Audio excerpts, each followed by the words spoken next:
राष्ट्री जी, कैसी हैं आप? मंदाकिनी, मैं तो अच्छी हूँ, लेकिन एक बात कहूँ, आप बहुत अच्छी हैं। अब ये बताइए अपने बारे में। आपने कैसे जाना कि मैं बहुत अच्छी हूँ? इतने दिनों से साथ काम कर रही हूँ ना। ये हुई ना बात, यानी कि दो महिलाओं में अंडरस्टैंडिंग जब होती है तो वो बिना कहे, बिना कुछ बताए भी ये जान लेती हैं कि हमारी सामने वाली सखी हमसे ज्यादा अच्छी है, या यूं कहे कि बहुत अच्छी है ना? बिल्कुल, बिल्कुल। तो आपने सच कहा, मैं बहुत ही अच्छी हूँ। लेकिन आप अपने बारे में कुछ बताना चाह रही थी, या अपनी सखियों को खुश देखना चाहती हैं? बिल्कुल, हम बहनें, सखी सहेलियां सभी को खुश रखना और देखना चाहती हैं, पता है। तभी तो परिवार की खुशी के लिए खुद को कुर्बान कर देती हैं। जी, आप बिल्कुल सही कह रही हैं।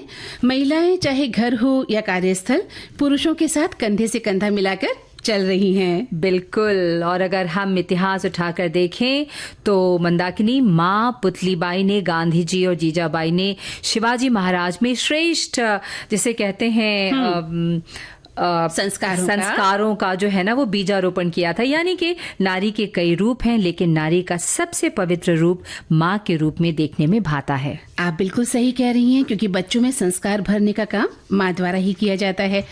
देवी अहिल्याबाई होलकर हो या मदर टेरेसा, इला भट्ट हो या महादेवी वर्मा, राजकुमारी अमृत कौर हो या अरुणा आसफ अली, सुचेता कृपलानी हो या कस्तूरबा गांधी, ये कुछ ऐसे नाम हैं और ऐसी अनेक महान स्त्रियां हमारे देश में पैदा हुई हैं, राजश्री जी, जिन्होंने सारे संसार को प्रेरणा दी है। बिल्कुल। और कई बार हम अपने अरमानों का भी गला घोंट देती हैं घर परिवार की खातिर। हमें इतना समय ही नहीं मिल पाता कि हम अपने लिए भी जिए। हाँ, और एक महिला का सम्मान भी हमेशा होना चाहिए। संस्कृत में एक श्लोक है, यस्य पूजयन्ते नार्यस्तु तत्र रमन्ते देवता। और हम देखते हैं राष्ट्री जी कि घर परिवार में या कार्यस्थल में नारी का अपमान भी होता है। ये बेहद चिंताजनक बात है। बिल्कुल, हमें नैतिक पतन को रोकना होगा और हम सखियों को और मजबूत बनाना होगा। एक बात मैं यहाँ कहना चाहूंगी मंदाकिनी, कि हर स्त्री का आदर होना चाहिए। जिस स्त्री को समाज हल्के में ले लेता है, उसी स्त्री से आपका शरीर बनता है और उनके ही द्वारा आप इस दुनिया में प्रवेश करते हैं। इस सत्य को जब हम जान लेंगे ना कि स्त्री से ही आपका शरीर बनता है और उनके द्वारा ही आप इस दुनिया में प्रवेश करते हैं, तब जाकर आप किसी महिला का सम्मान करना सीखेंगे। और कुल मिलाकर राजश्री जी, हम कह सकते हैं कि हमें सभी का सम्मान करना चाहिए। और अब हम हमारी बहनों के सम्मान में क्या करेंगे? गीत सुनवाना है ना। लेकिन गीत सुनवाने से पहले हम उनको ये बता दें कि आज इस कार्यक्रम में हम वैश्विक मीडिया और सूचना साक्षरता सभा, ये सप्ताह, निरस्तीकरण दिवस, और आज सैर करेंगे राजस्थान के जैसलमेर में। और हाँ, बचपन की याद भी ताजा करेंगे। वो दिन याद करो में किस बात पर? रफ कॉपी पर। बिल्कुल। तो चलिए पहले सुनते हैं ये पहला गीत।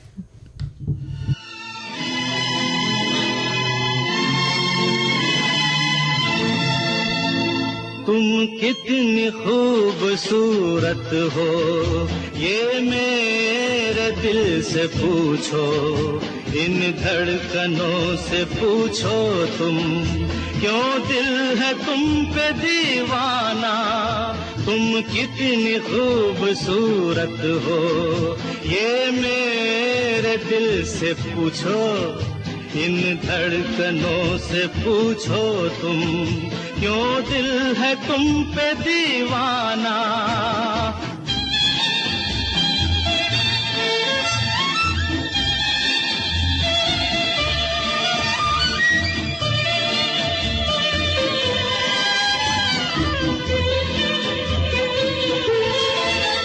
शर्मा रही हो जाना, बल खा रही हो जाना, तुम मानो या न मानो, अपना तुम्ही को माना। शर्मा रही हो जाना, बल खा रही हो जाना, तुम मानो या न मानो, अपना तुम्ही को माना। तुम कितनी खूबसूरत हो, ये मेरे दिल से पूछो, इन धड़कनों से पूछो तुम, क्यों दिल है तुम पे दीवाना।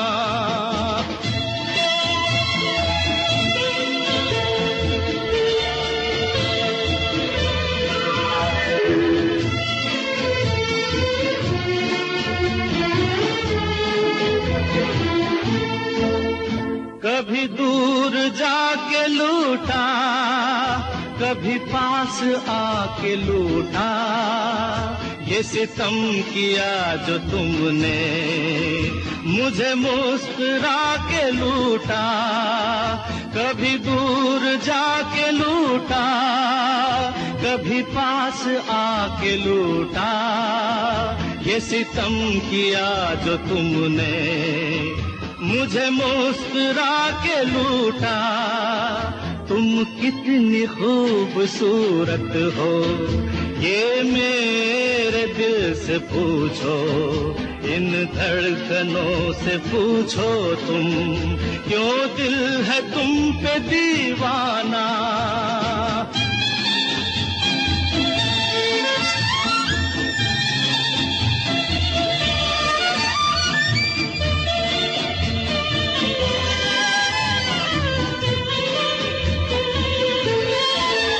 न बहार मांगता हूँ, न करार मांगता हूँ, मैं तो जिंदगी के बदले तेरा प्यार मांगता हूँ। न बहार मांगता हूँ, न करार मांगता हूँ, मैं तो जिंदगी के बदले तेरा प्यार मांगता हूँ। तुम कितनी खूबसूरत हो, ये मेरे दिल से पूछो, इन धड़कनों से पूछो तुम, क्यों दिल है तुम पे दीवाना, क्यों दिल है तुम पे दीवाना, क्यों दिल है तुम पे दीवाना।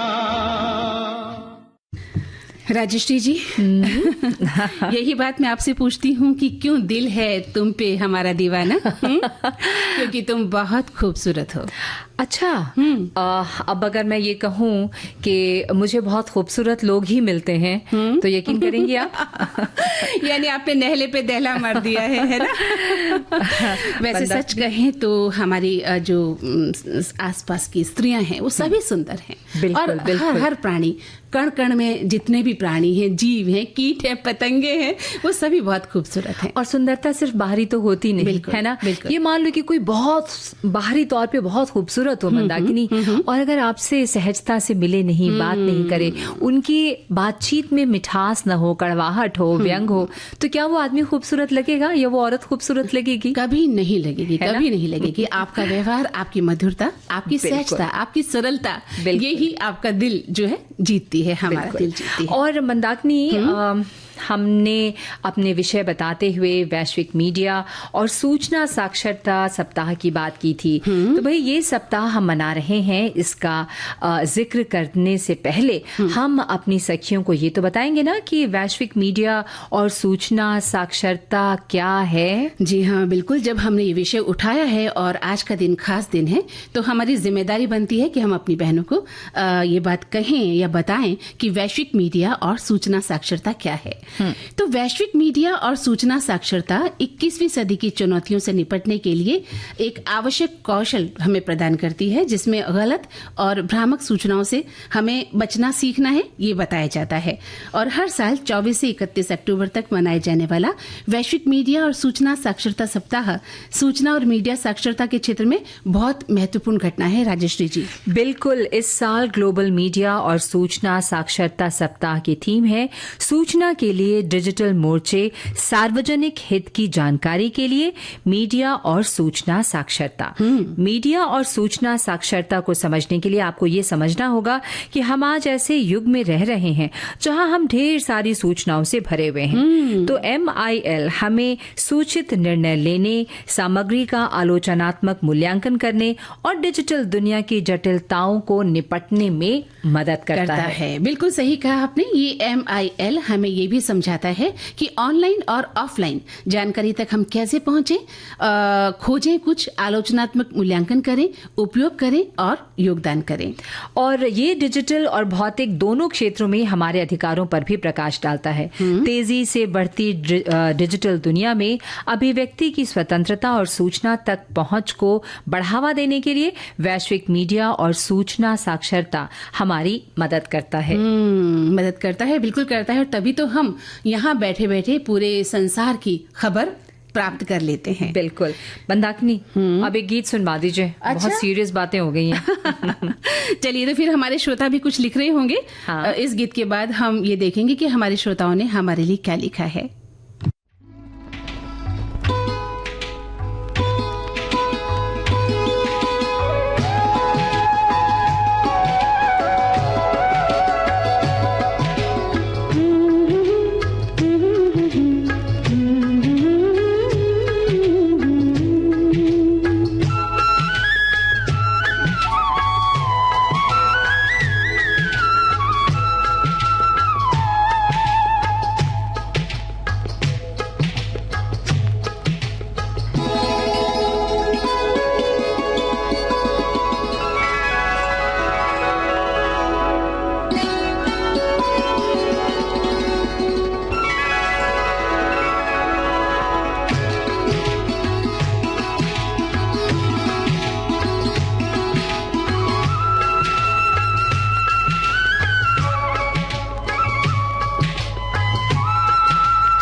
मंदाकिनी, इन दिनों हम एक और सप्ताह मना रहे हैं। मना तो रहे हैं, लेकिन उससे पहले आप बताना चाह रही थी कि हमारे श्रोताओं ने सूचना साक्षरता सप्ताह पर क्या लिखा है।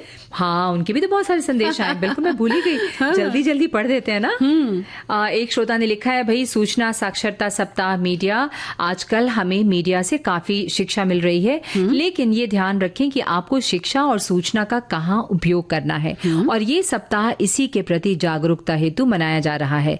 ये हम सबको जरूर ध्यान रखना चाहिए कि किसी भी अधूरी जानकारी को कहीं भी ना फैलाएं। हाँ, बहुत अच्छी बात कही है इन्होंने कि अधजल गगरी छलकत जाए वाली जो कहावत है ना, वो सिद्ध नहीं करनी है। जब तक आपको नहीं पता हो तब तक आपको किसी बात को नहीं फैलाना है। एक श्रोता लिख रहे हैं कि सूचना साक्षरता वह क्षमता है जिससे सूचना और उसके सभी विभिन्न स्वरूपों में खोजा, मूल्यांकित, व्यवस्थित, उपयोग और संप्रेषित किया जा सकता है, विशेषकर उन स्थितियों में जब निर्णय लेने, समस्या समाधान या ज्ञान अर्जन करने की आवश्यकता होती है। बिल्कुल सही। और आप लिखते हैं कि 24 से 31 अक्टूबर तक मनाया जाने वाला वैश्विक मीडिया और सूचना साक्षरता सप्ताह सूचना और मीडिया साक्षरता के क्षेत्र में बहुत महत्वपूर्ण घटना है। ये इस महत्वपूर्ण विषय पर चिंतन, उत्सव और अंतर्राष्ट्रीय सहयोग के अवसर के रूप में कार्य करता है। इस लेख में हम इस आयोजन के प्रमुख पहलुओं, इस वर्ष के लिए इसकी थीम और मीडिया और सूचना साक्षरता की मौलिक अवधारणा का पता लगाते हैं। जी हाँ, तो हमने जैसा कि बताया भी था कि इस वर्ष की थीम क्या है, आपने सुना भी होगा और जाना भी होगा। तो अब अगले विषय पर आते हैं। बिल्कुल मंदाकिनी, हमने भी बताया आपको अभी अपने श्रोताओं को कि इन दिनों हम एक और सप्ताह मना रहे हैं, निरस्त्रीकरण सप्ताह, और ये हर साल 24 से 30 अक्टूबर के बीच ही मनाया जाता है। निरस्त्रीकरण के मुद्दों के बारे में जागरूकता बढ़ाने के लिए ये सप्ताह मनाया जाता है। हाँ राजश्री जी, इस दिन को मनाने का जो मकसद है वो निरस्त्रीकरण के महत्व और हथियारों के प्रसार को रोकने के बारे में जागरूकता को बढ़ाना है। सखियों, निरस्त्रीकरण का मतलब है हथियारों को कम करना, सीमित करना या खत्म करना।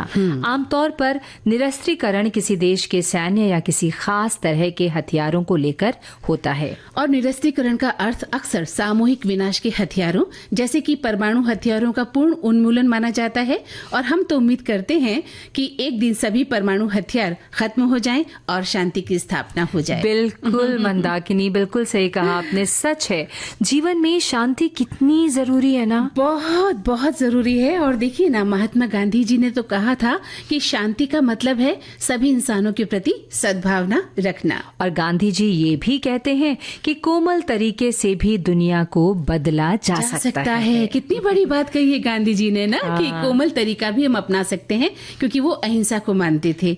तो हाँ, इस विश्व शांति पर महात्मा गांधी का जो प्रभाव है ना राजश्री जी, वो अतुलनीय है। हमें भी अपने संबंधों पर गौर फरमाना चाहिए कि हम लोगों के साथ किस तरह से पेश आते हैं, किस तरह से हम बात करते हैं और किस तरह से लोगों को हम लेते हैं। तो हम अपने सखियों से कैसे पेश आए मंदाकिनी? आज आप नेले पे दहला मारती जा रही हैं, है ना? तो एक प्यारा सा गीत सुना दिया जाए। क्या बात है, क्या बात है। उनके सम्मान में, उनके प्यार में। बिल्कुल।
हिम्मत वाले को मरना नहीं।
हम धरना नहीं,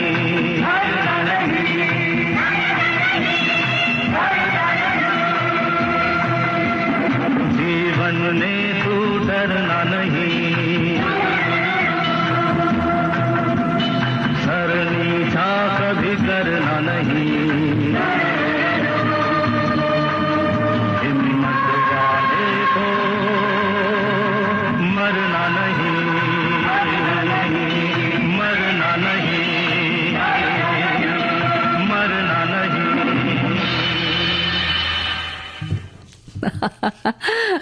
क्या बात है राजेश जी, आप हंस क्यों रही है?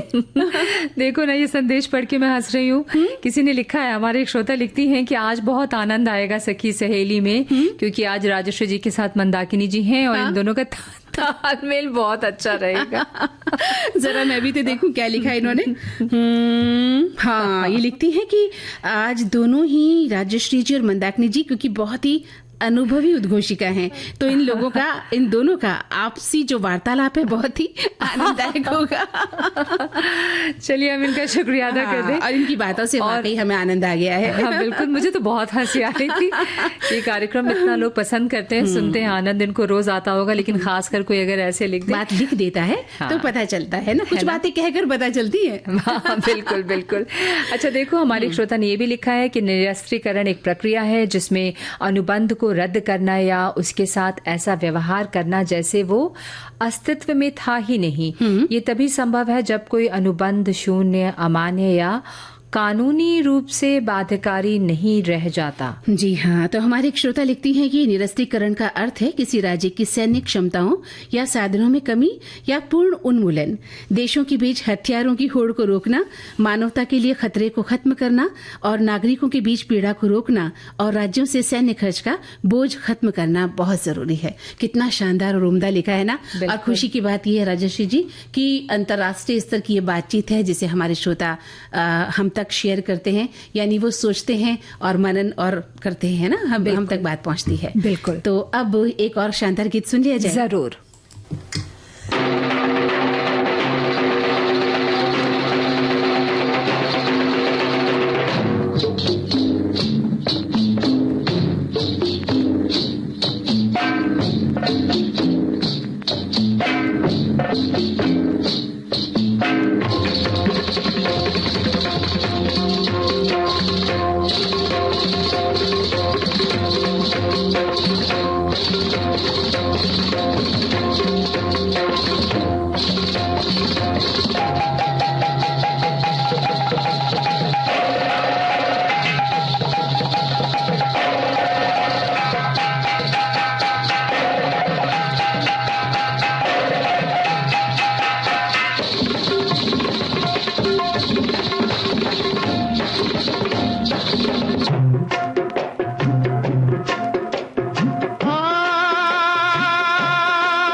छुपा के जियो और न सर झुका के जियो, न मुंह छुपा के जियो और न सर झुका के जियो। गमों का दौर भी आए तो मुस्कुरा के जियो, न मुंह छुपा के जियो और न सर झुका के जियो, न मुंह छुपा के जियो और न सर झुका के जियो।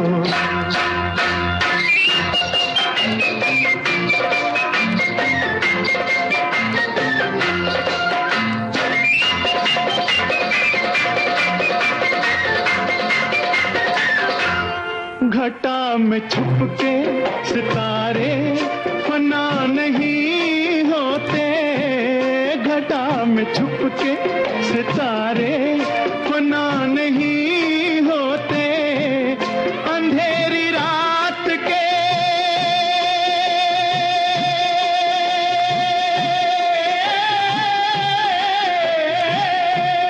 अंधेरी रात के दिल में दिए जला के जियो, न मुंह छुपा के जियो और न सर झुका के जियो।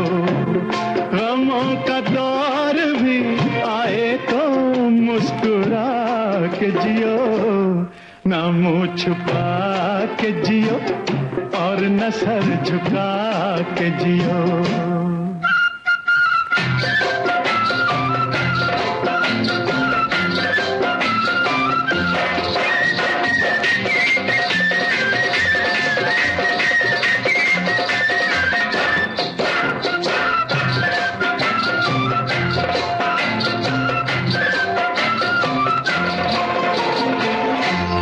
ना जाने कौन सा पल मौत की अमानत हो, ना जाने कौन सा पल मौत की अमानत हो। हर एक पल की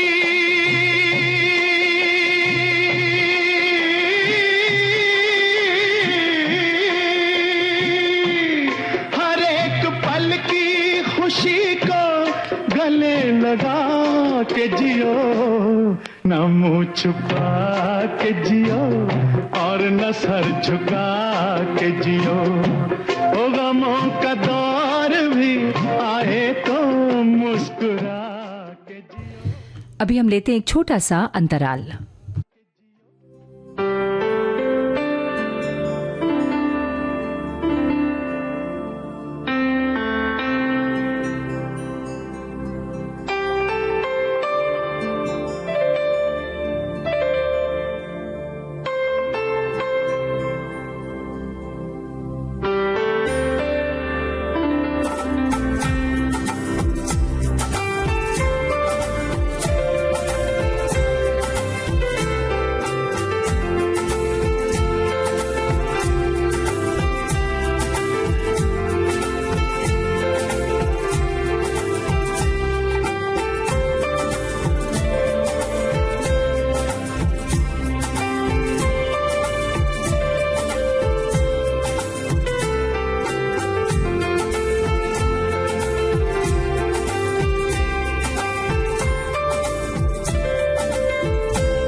तो फिर से स्वागत करते हैं अपनी बहनों का हम। बिल्कुल बिल्कुल। लेकिन आपको किस बात पे हंसी आ रही है मंदाकिनी? भाई आप भी तो हंस रही थी, उसी बात पर मैं भी हंस रही हूँ। हमारी एक श्रोता लिख रही हैं कि सखी सहेली के श्रोताओं को राजश्री जी और मंदाकिनी जी को का नमस्कार तो है ही, और आपकी इस जोड़ी से कार्यक्रम हमें अच्छा लग रहा है। और लिखती हैं, ध्यान से सुनिएगा, कि राजश्री जी आपकी तो मैं जितनी भी तारीफ करूं उतनी ही कम है। आपका बोलने का अंदाज बेहद ही पसंद आता है। और हाँ, मंदाकिनी जी के बोलने का अंदाज थोड़ा ये अंदाज आपने बदल दिया क्योंकि आप थिएटर से जुड़ी है ना? नहीं तो बात उन्होंने दोनों के लिए एक ही लिखी है। चलिए, उनका हम शुक्रिया अदा करते हैं। हमारे कार्यक्रम के साथ साथ हमारी जो जानकारियां हम आप तक पहुंचाते हैं, उसके साथ साथ आप भी कुछ ऐसी बातें हम तक पहुंचा ही देती हैं कि हमें हंसी आ जाती है। लेकिन धन्यवाद इस हौसला अफजाई के लिए हम कहेंगे, है ना मंदाकिनी? बिल्कुल। और हम जो निरस्त्रीकरण पे बातें कर रहे थे वो बातें बहुत गंभीर थी, और कुछ हमारे पास वैसे तो बहुत बातें हैं हमारे पास इस विषय पर, लेकिन समय का तकाजा है कि हम थोड़ा सा 2 कदम आगे चल लें। बिल्कुल। और इस गंभीरता से थोड़ा दूर हो जाएं। बिल्कुल। तो अब हम कहीं घूमने चले? हाँ बिल्कुल। तो कहाँ ले जा रही हैं आप? भाई देखिए, घूमने तो मैं आपको बहुत ही खूबसूरत जगह लेके जाने वाली हूँ, लेकिन इसके लिए पहले आपको थोड़ा दीवाना बनना होगा। दीवाना? हाँ, दीवाना। क्योंकि दीवानगी बहुत जरूरी होती है घूमने के लिए, घुमक्कड़ी के लिए, है ना? तो फिर मैं आज आपको राजस्थान के जैसलमेर शहर लिए चलती हूँ। अरे नहीं, इस गर्मी में इस समय जैसलमेर की सैर? अरे अरे अरे राजश्री जी, डरिए मत। अक्टूबर से मार्च के बीच ही वहाँ जाते हैं और वहाँ चलकर सैर सपाटा और रेगिस्तान की सफारी और ऊंट की सवारी करेंगे। बड़ा मजा आएगा। क्या बात है, क्या बात है। अरे वहाँ तो बहुत मिट्टी है ना मंदाकिनी, और वो शहर तो थार रेगिस्तान के करीब है। कैसे रहेंगे, कैसे वहाँ चलेंगे, क्या खाएंगे, क्या पिएंगे बाबा? ये मेरी जिम्मेदारी है ना कि आप खूब चलेंगी, खूब खाएंगी और खूब सारा पानी पिएंगी। तो वहाँ ऐसा कुछ भी नहीं है राजश्री जी। जो जैसलमेर है ना, वो गोल्डन सिटी के नाम से मशहूर है, तो आप जानती ही हैं। हाँ हाँ, आप बिल्कुल सही कह रही हैं मंदाकिनी। जैसलमेर का इतिहास 12वीं शताब्दी से जुड़ा है और जैसलमेर की कला, संस्कृति और उसकी अन्य खूबियां पर्यटकों को बहुत आकर्षित करती हैं। तो चलो अब जैसलमेर चलते हैं। क्या बात है। तो चलिए सखियों, जैसलमेर का जो इतिहास है ना, वो बहुत ही खूबसूरत है और आप उसकी जो सुंदरता है वो आपको बहुत अच्छी लगेगी। शहर में और उसके आसपास कई आकर्षण हैं, चाहे वो जैसलमेर किले हो या हवेली की भव्यता हो, जैन मंदिरों की शांति हो या खरीदारी के लिए स्थानों की जीवंतता। और इतना ही नहीं, रेगिस्तान में जो जीप टूर है और ऊंट सवारी है वो आपको बेहद पसंद आएगी। और सखियों, जैसलमेर शहर चारों तरफ से बंजर रेत और शुष्क थार रेगिस्तान से घिरा हुआ है, जो दूर से पीले रंग में चमकता है क्योंकि यहाँ के किले, हवेलियां, मंदिरों में पीले बलुआ पत्थर का बड़े पैमाने पर इस्तेमाल किया गया है। बड़ी बड़ी मूछों और रंग बिरंगी पगड़ी पहने पुरुष, सितारे और शीशे लगे लहंगे पहने हुई महिलाएं, पीले बलुआ पत्थर से बने जाली और झरोखे की वास्तुकला, ये सभी आपको बहुत आकर्षित करेंगी। और जैसलमेर का सबसे जो प्रमुख आकर्षण है, जिसे सोनार किला या गोल्डन फोर्ट भी कहा जाता है, ये किला यूनेस्को की विश्व धरोहर स्थल है राष्ट्रीय जी। और ये किला 1156 में बनाया गया था और राजस्थान के सबसे पुराने राज्यों में से एक है। ये किला मंदिरों, घरों और दुकानों से बना एक पूरा परिसर है, बड़ा सारा परिसर है। क्या बात है। और जैसलमेर के निवासी अपनी मित्रता और मेहमानों को घर जैसा महसूस कराने के लिए भी जाने जाते हैं। जैसलमेर में दाल बाटी चूरमा जैसे कई तरह के राजस्थानी व्यंजन मिलते हैं और मेरे मुंह में तो पानी आ रहा है मंदाकिनी। भाई, जैसलमेर के किले पर हर साल के पास वो जैन मंदिर हैं। वहाँ पर 7 हैं जैन मंदिर राजश्री जी। 7 ना? 7। और जैसलमेर आने पर आपकी जो लाइट एंड साउंड शो है वो घड़ीसर झील, जैसलमेर का किला, जैसलमेर का वो जो सरकारी संग्रहालय है, नथपल जी की हवेली जैसी कई हवेलियां हमें बहुत लुभाती हैं। बहुत लुभाती हैं सचमुच सखियों। जैसलमेर अपने पीले पत्थर की इमारतों और रेत के धोरों पर ऊंटों की कतारों के लिए विशेषकर जो विदेशी पर्यटक हैं उनको आकर्षित करता है। और जैसलमेर में आपको विस्मयकारी आकर्षण और अनूठे स्थल देखने को मिलेंगे, ऐसा मेरा वादा है और दावा है। राजस्थान में हमेशा कुछ अनूठा देखने को मिलता ही है ना मंदाकिनी? बिल्कुल मिलता है, और अब अनूठा सुनने को मिलेगा इस गीत के जरिए।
भाई मजा आ रहा है बहुत ज्यादा, हम जैसलमेर जो घूम रहे हैं। हाँ देखो ना, हमारे श्रोता भी तो हमारे साथ घूमने निकल पड़े हैं। बिल्कुल, और सब बता रहे हैं हमें अपने। एक तो हमारे श्रोता ने लिखा है कि मैं जैसलमेर गई थी जब मेरी दूसरी बेटी मेरे पेट में थी।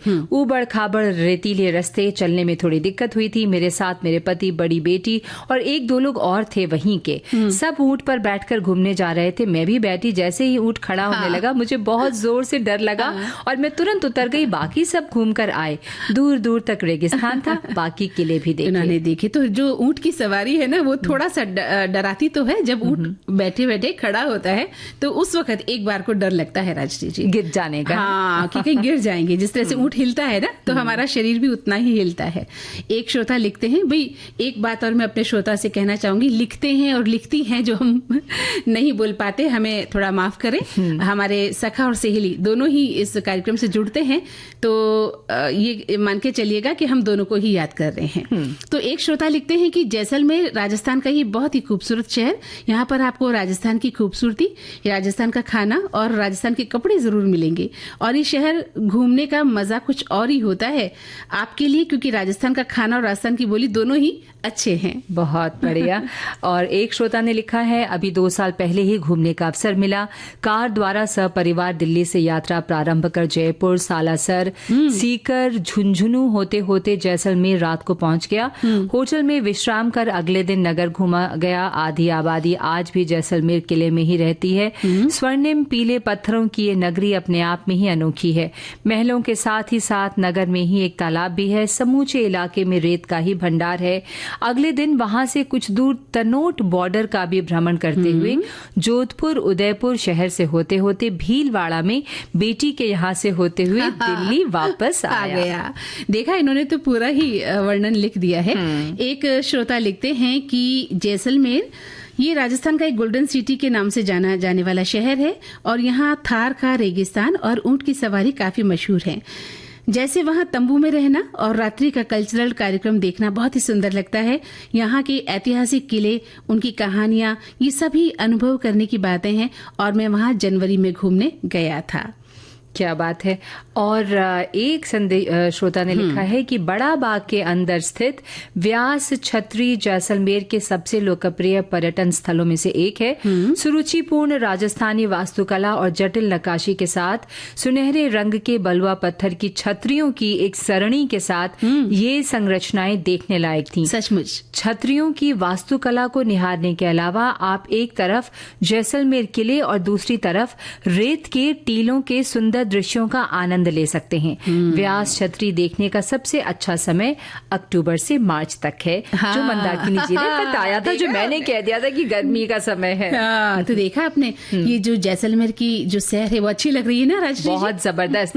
तो अब जैसलमेर से बाहर निकलें और सुनते हैं गीत क्या कहती हैं। बिल्कुल यही कहती हूँ मैं भी, जो आप कहती हैं। मेरे घर सरकार आए, कहिए क्या खातिर करूं, मैं बड़ी उलझन में हूं कि बात क्या आखिर करूं। आप ही से पूछती हूं, आप ही फरमाइए, दिल करूं मैं पेश खिदमत या के जा हाजिर करूं। ओहो हो, एक तू है पिया जिस पे दिल आ गया, एक तू है पिया जिस पे दिल आ गया। तेरी एक नजर ने राजा बेकरार कर दिया, तेरी एक नजर ने राजा बेकरार कर दिया। एक तू है पिया जिस पे दिल आ गया, तेरी एक नजर ने राजा बेकरार कर दिया, तेरी एक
एक नजर ने राजा बेकरार कर दिया, तेरी एक नजर ने राजा बेकरार कर दिया।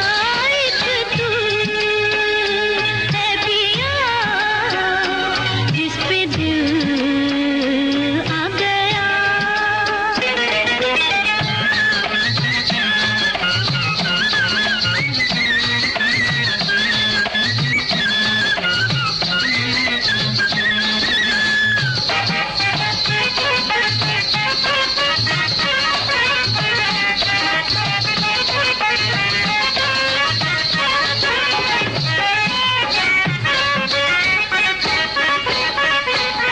धीरे धीरे हम तुम कहाँ से कहाँ आ गए, दोनों के दिल की रातें टकरा गए। धीरे धीरे हम तुम कहाँ से कहाँ आ गए, दोनों के दिल की रातें टकरा गए। फिर से ये दिल वाली नहीं लौट के आने वाली, फिर से ये दिल वाली नहीं लौट के आने वाली। कहीं आज अगर जो तूने इनकार कर दिया, कहीं आज अगर जो तूने इनकार कर दिया। एक तू है पिया जिस पे दिल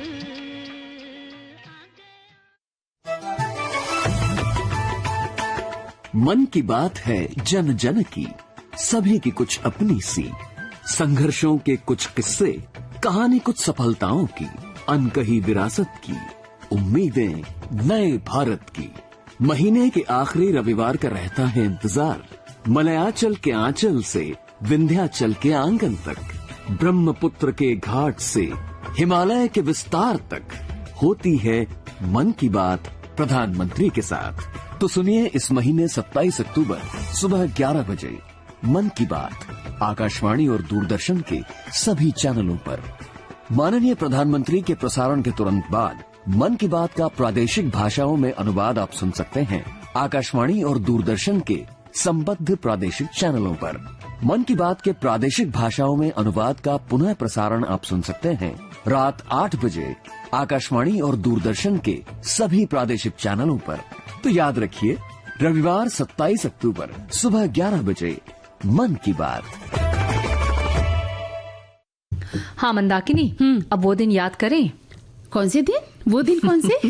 अरे भाई, हमारा वो सेगमेंट है ना, वो दिन याद करो। हाँ, यूँ कहिए ना, आपने तो डरा दिए। कौन से दिन याद करने हैं मुझे भाई? जिंदगी में अच्छे और बुरे दिन कुछ भी आ सकते हैं। तो चलिए, आज हम बहुत ही प्यारे विषय पर बात करेंगे और हमारा विषय क्या होगा? Rough copy. जी हाँ।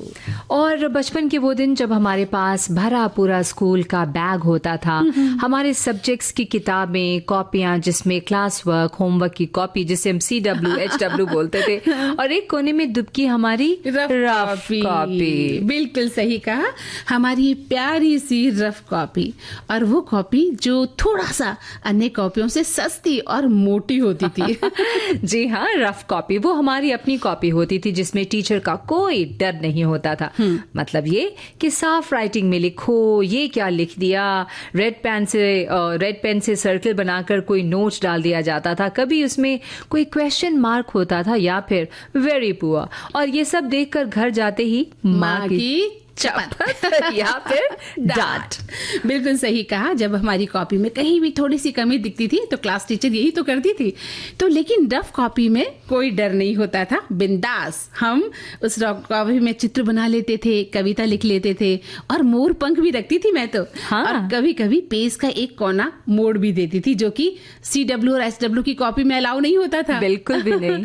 और जो जी में आई वो क्या करती थी, बस अपनी प्यारी सी कॉपी मेरी रफ कॉपी। जी हाँ। और अब जब हम सब बड़े हो गए हैं, हमें लगता है हमारी जिंदगी रफ कॉपी की तरह ही हो गई है ना? हाँ राजश्री जी, ये तो आपने दिल का कोई कोना छेड़ दिया है, कोई तार छेड़ दिया है कि किसी पेज में साफ सुथरी जिंदगी है तो किसी पेज में बेतरतीब सी जिंदगी है हमारी। बिल्कुल, कोई पेज मन को भा जाता है तो कोई अपनी कमियां बताता है। हाँ बिल्कुल सही कहा आपने। लेकिन वो बचपन की जो रफ कॉपी होती थी ना, वो मुझे आज भी बहुत याद आती है, आपको भी आती होगी। बिल्कुल।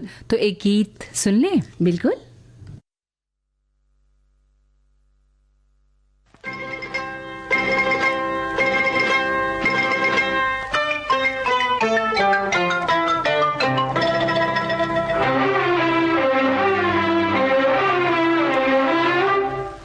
वो दिन याद करो,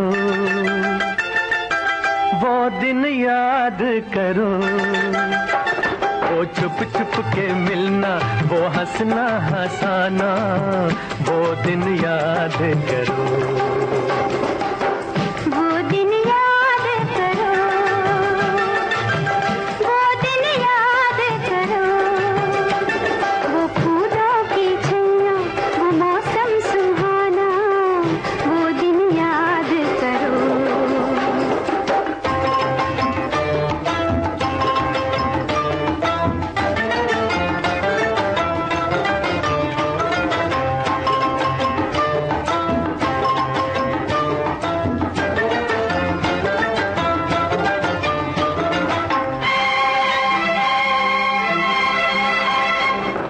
फिरते थे आजाद हम तो चमन में, चांद और सूरज है जैसे गगन में।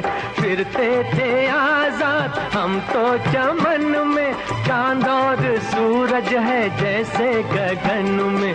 अब तो ये जीवन है उलझन की सीमा, धड़के मेरा दिल अब धीमा धीमा, वो दिन याद करो। वो दिन याद करो, वो दिन याद करो, वो फूलों की छैया, वो मौसम सुहाना, वो दिन याद करो। जी तो हमारे श्रोता भी वो दिन याद करने लगे हैं और कुछ लिख भी रहे हैं। तो हाँ, बहुत सारे संदेश आए हैं मंदाकिनी। और भी कुछ खास संदेश है, उसे मैं पढ़ूंगी बाद में। पहले अपने श्रोताओं के संदेश पढ़ दूं। जी। एक श्रोता ने लिखा है कि स्कूल में जब पढ़ते थे तब हमारे पापा रेलवे की अनयूज्ड एक साइड से प्रिंटेड और एक साइड से खाली कॉपी अपने ऑफिस से रफ कार्य के लिए हमें लाकर दिया करते थे। उसके पेज भी कुछ पीलापन लिए होते थे, जो हमें बिल्कुल भी अच्छी नहीं लगती थी, पर क्या करें, गणित के सवाल, अंग्रेजी की मीनिंग और भी रफ कार्य उसी पर करते थे। सोचते थे ये जल्दी से भर जाए तो नई सफेद पेज वाली बाजार की कॉपी मिल जाएगी, लेकिन ऐसा होता नहीं था। वो भरती उससे पहले ही वैसी कॉपी फिर आ जाती थी। और एक श्रोता जो है हमारे लिखते हैं कि कॉपी जिसे हम रफ नोट बोला करते थे, ये नोट बुक आमतौर पर रफ पेपर से बनी हुई होती थी, जो प्लेन और रूल्ड हुआ करती थी। इसका उपयोग स्कूल क्लास में पढ़ाई के दौरान किया करते थे। वहां जो सिखाया जाता था उसे हम इस बुक में टपका देते थे। बाद में उसे पक्की नोटबुक में सुंदर तरीके से उतारते थे और परीक्षा के दिनों के लिए अलग अलग विषयों पर याद रखने का एक आधार बन जाती थी ये रफ कॉपी।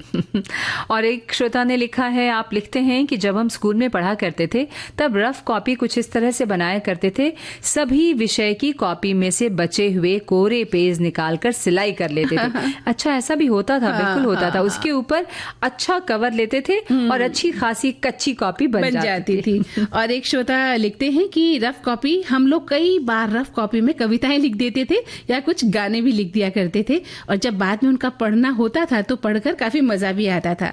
इसलिए वो दिन याद करो इस विषय पर रफ कॉपी जो विषय है वो बहुत ही अच्छा विषय है। और एक श्रोता ने लिखा है कि आज अलमारी साफ करते वक्त पुरानी किताबों के बीच से एक पतली सी रफ कॉपी मिली। अच्छा। उसे देखते ही स्कूल और कॉलेज के दिन याद आ गए। वो कोई साधारण कॉपी नहीं थी। क्लास में बैठे बैठे उसमें मैंने अपने ख्यालों को शब्दों में पिरोया था। वाह। गणित के सवालों के बीच कहीं कविताएं उभर आती और इतिहास के नोट्स के बगल में कहानियों का बीज पनपता था। क्या बात है। हाँ, आज जब सब कुछ डिजिटल हो गया है, फिर भी कई विद्यार्थी अब भी अपनी रफ कॉपी रखते हैं जैसे मैंने रखी थी। मैंने मुस्कुराते हुए उसे पलटा और सोचने लगा, वो दिन याद करो। क्या बात है। अब भी वो कॉपी यादों में तो जिंदा है और आज भी मैं जेब में छोटी कॉपी रखता हूँ। हम भी अपने पर्स में एक छोटी सी कॉपी रखते हैं। बिल्कुल। बिल्कुल। एक श्रोता हमारी तारीफ में लिख रहे हैं कि ये कार्यक्रम हमें अच्छा लग रहा है, और जब हम स्कूल में पढ़ते थे तब उन दिनों हम अपने स्कूल बैग में रफ कॉपी रखते थे। स्कूल में जो टीचर लिखवाते थे उसे रफ कॉपी में लिखते थे और घर आकर पक्की कॉपी में लिखा करते थे। तो अब एक गीत हम सुनवा देते हैं हमारे श्रोताओं को। बिल्कुल।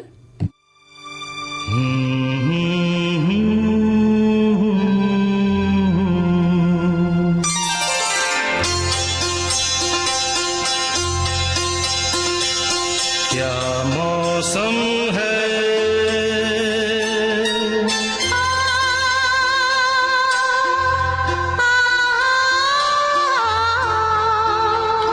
ऐ दीवाने दिल, अरे चल कहीं दूर निकल जाए, चल कहीं दूर निकल जाए, कोई हमदम है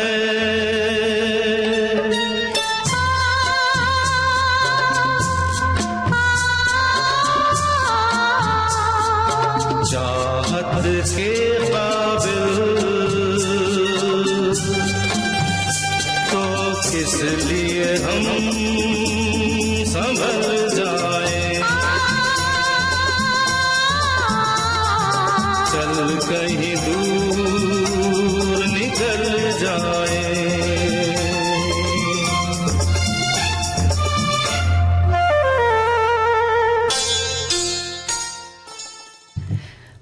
तो हम भी बहुत दूर निकल आए हैं क्योंकि अब कार्यक्रम का समय समाप्त हो चला है। तो मैं मंदाकिनी जोशी त्रिवेदी और मैं राजश्री त्रिवेदी आप सबसे लेती हूँ इजाजत। नमस्कार।